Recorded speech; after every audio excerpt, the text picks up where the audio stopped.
Here at ACUTV, we run 60 or so ESPN Plus broadcasts a year with our student crew. And in preparation for our teams competing every night on the court, we want to do the same in here. We do our very best to give the viewer the best experience possible, even though we're playing in a renovated tennis court. Covering two quality teams, and we have a game every Thursday and every Saturday. One of the teams is at home. We have to make sure that these continue to be a top-notch production. No offense to this building, but it is not college basketball looking on TV compared to a typical arena.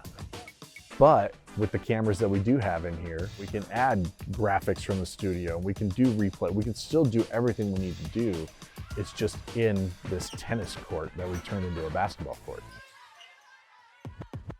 Mondays always start for me after the coaches shows. So we get those done with Julie Goodenough and with Brett Tanner. And that kind of gives me some preliminary information about the game that they're about to play that week. And then I immediately go and start on my broadcast board, which is the biggest thing that I have. It's kind of an 11x17 that just puts all of my information in the appropriate spot so that I have it for the broadcast. Then I go into the studio with Will King and work on the graphics. And that's kind of the number one kind of starter for us during the week, because it kind of gives us an idea of how to tell the story over the course of the broadcast. Outside of the two broadcasters, the graphics are the number 3 way probably to broadcast a game. I'm Will King. I'm the production assistant here at ACUTV. I've been here for about 5 or 6 months. So most of what I do is behind the scenes work that people will eventually see on the screen when they're watching games or our coaches' shows, but they don't see the hours that go into making all of the graphics. Yeah, we're going to come back with the welfare and schedules. So during each of our games, there's a lot that goes into running graphics and listening to Hutton as he's directing the game and what he wants on the screen at certain times. Adding in these graphics really adds a lot to the broadcast, and getting to work with students a lot. I get to kind of show them what this system can do and what they can do with it. Studios, ECU is in front by 14 at halftime. Hutton Harris, Will King, and the gang. The students. Well, it's definitely come with its different, challenges. It's definitely allowed us to explore new opportunities and new developments within our own abilities to produce games. I'm Ernesto Guajardo. I'm the production manager at ACUTV. Every time we go out there for any game, for any event, we try to put on the best, quality of production possible.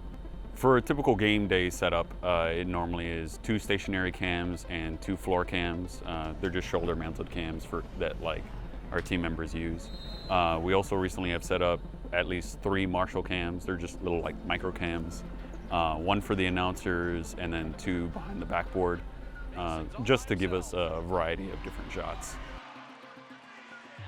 It really is a massive production. I mean, they're from setting up cameras to thinking about where the camera angles are going to be, to setting up our studio, to making sure that everything technically works in our studio so that people watching on the air can see our games.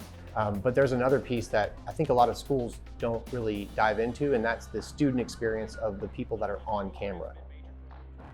We're very proud to say that every game we have at least 1 student on the air. And in most cases now, we're going to have 3 or 4 students on the air. The analyst for the game, the sideline reporter, and the 2 kids that are in our studio for halftime, I try to work with them throughout the week just to prepare for storylines and what we're expecting from the game so that all 5 of us are on the same page as broadcasters. We want to be telling the same story. Working with students is so important, and it's really kind of fun. because they get to do something that they would never do anywhere else. And I think the ones that we have here, at least the ones that I do with the on-air talent, they're so excited to be on TV that week that they're putting their heart and soul into this preparation and knowing the teams inside and out so that by the time game day comes around, they're ready to roll. The goal for me is that we're using the 60 or so students that we have here to fill out our roster so that they can have an incredible experience, but that the viewer can have a great experience as well. And so we're very proud of the experience that we give the students and the viewers at the same time. Now we cannot afford to go backwards in our production because more people want to tune into ESPN Plus. We somehow took about 7 or 8 steps forward over the course of the pandemic, whereas a lot of people are cutting their broadcasts down, and we've totally ascended into just another stratosphere for what we even thought we could do going back to my first year here in 2018. It's been pretty remarkable. What's important is that we continue to improve every game so that they will be excited and want to come back and tell their friends and say, hey, mom and dad, watch this. This is on ESPN Plus. This is a real life experience that I'm getting to partake in. I think we have as good a production as there is at this level across the country. And I think it's a credit to all of us here that really want to make this good. And I can't wait to what this is going to look like in Moody Coliseum. I think it's going to take us even further down the road.